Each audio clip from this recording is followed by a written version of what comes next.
Come with me, and you'll be in a world of pure imagination. When I first decided that I wanted to go to college, I mean, there was no doubt in my mind I wanted to go to Seneca.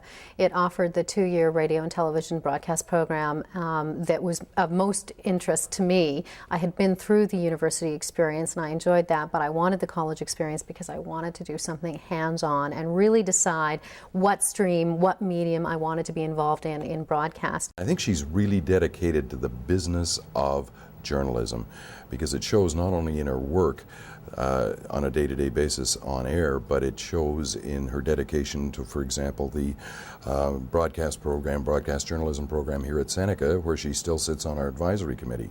I've known Bev Thompson for so many years in so many capacities. We worked side by side as reporters at CFTO in Toronto. Then I was her producer when she anchored the weekend newscasts. Eventually I became her boss, and throughout the years she has conducted herself with professionalism, with style, grace, and class. That person that you know and see on the TV is in fact the person that is Beverly. She's a very open, engaging, honest person. Beverly, congratulations on winning the Premier's Award. It is truly a great achievement for you. We're all proud of you here at CTV and happy that you can bring your special talents to Canada AM and this entire network. I always want to be able to be involved in news and current affairs. That's my love, that's my passion, that's what drove me to go to Seneca in the first place. Into your imagination, we'll begin with a spin. Vicky Chang came to us, and right off the bat we knew we had something special. Vicky has done a 3-year apprenticeship working all stations in the kitchen, from garde-manger, which is cold preparation, to different veg stations, to meat, grill, sauce, banqueting, and now he's actually in the pastry, finishing off his training. I was lucky enough to start from garde-manger, and then to entremetier, and then eventually to saucier, and then the grill, and being a tourneau. And then now I'm doing the very last station here at patisserie, my pastry. You have to love it. You have to love it to stay in this industry. It's probably one of the hardest jobs that you can do, because you're always running around, there's no rest. You think you can't do it, but it always gets done. Every day, it happens to everybody in the kitchen, and every good chef will tell you that. So I've been doing quite a few competitions now, and the very first competition I did was the Next Great Chef. Every time I do a competition, I learn something else. I learn something different, which is a great opportunity for me, and I love doing it. The Next Great Chef from Ontario is Vicky Chan. Congratulations. And at the end, I came 3rd in Canada.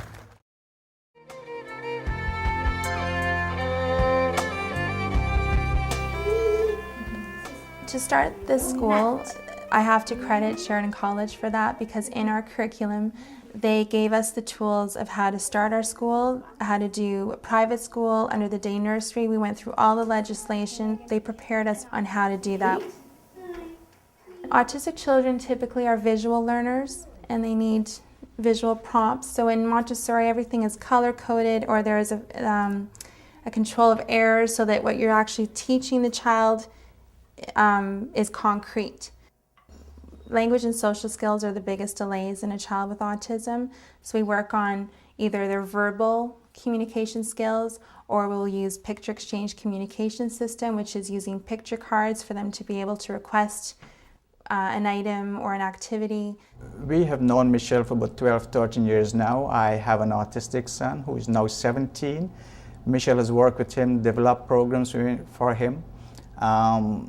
You know, she's a person who we relied on to be with him. He's the only person he will trust to work with.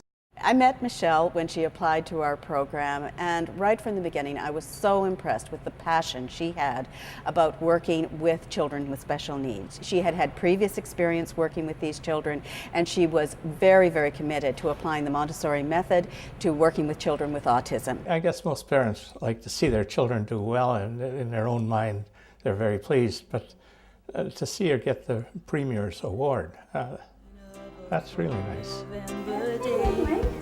Like a window to your soul. I love what I do. I love working with typical children, but my heart, I guess, opens up even more for a child that has a special need.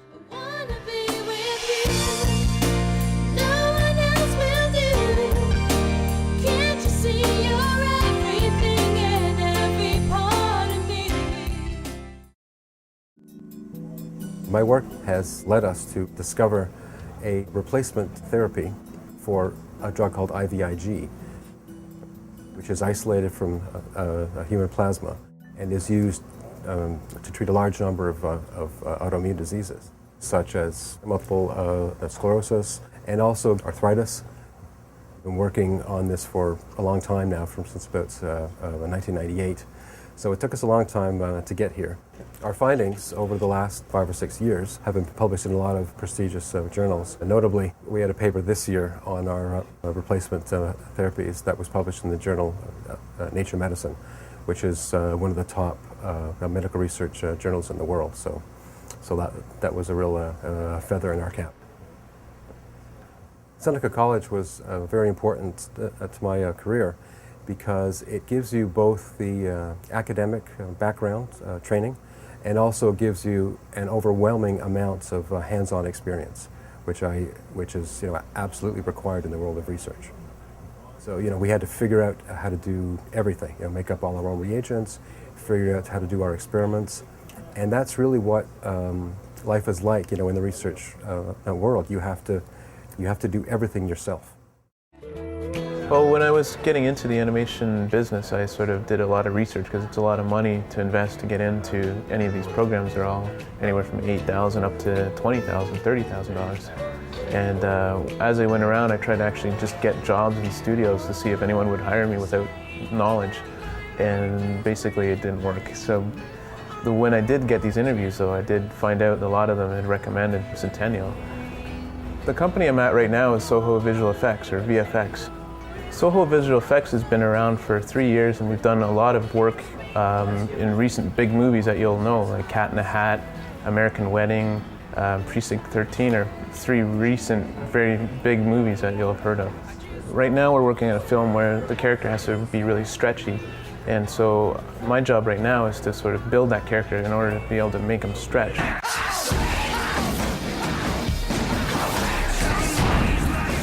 When TJ came to us, he had had some background in university, and I think he was pre-med. So he understood the human body and how it works, so that helped in his rigging ability. One great quality about TJ is that he's able to remain calm under any circumstances. For Miss Spider, that's a good example where the production was very tight. Meet Miss Spider, Sunny Patch, and her friend Holly. I want to say congratulations, TJ, on your award from all the staff here at Centennial. I'm really proud of you and wish you all the best. The college program has given me ample opportunities to sort of excel in the field, and it's very important to work hard and sort of achieve your goals that you want to, and the college has helped me do that.